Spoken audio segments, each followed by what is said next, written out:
Nini njoo yenyewe inaonesha kama iko sadu. Njoo utapimia. Acha niite mkubwa yake nje bali kumalaka wote. Sawa basi. Mkubwa wake wapi? Njoo wewe. Onje mkubwa wake. Mimi nakaa niombe. Mwende sama kadeni wote. Shangilia Yesu kwa ajili ya wale ambao wamepona.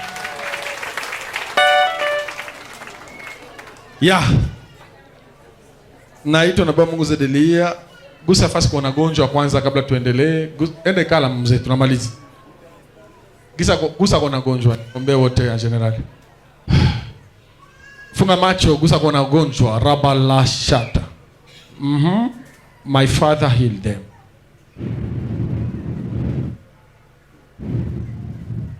Sawa, shusha. Natosha, tosha usikilize kwa unapona. Tia mkono juu kwa unapona. Funge ile miujiza yako. Kwa unapona kitu, tia mkono juu, mbio mbio. Unapona nini? Fanya mbio. Unapona nini? Mgongo. Ilikuwa luma? Ndio. Sasa unapona? Ndio. Sema Yesu asante. Yesu asante. Okay, mwingine ule mzee na afunge miujiza yake. Na mimi nilikuwa na gonjwa tumbo depuis jana mpaka asubuhi, lakini sasa mimi nasikia sawa. Yesu asante. Mwingine? Yo bote bale. Ule juu atabaona msoko mnachelewa. Okay, sawa. Acha tuendeleshe mambo mengine. Nataka niingie katika karatasi Roho Mtakatifu asante, Roho Mtakatifu asante. Nitakupatia karatasi utaende tia mwako kwa sababu ndio mambo ambayo itafika katika maisha yako. Mbona na watu mingi mama. Wakonjo na zarabali.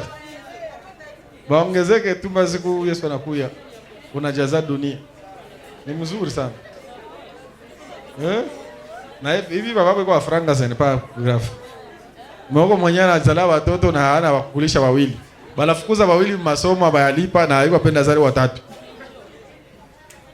Bako waine njoo bali kama kwa kula mzuri kidogo.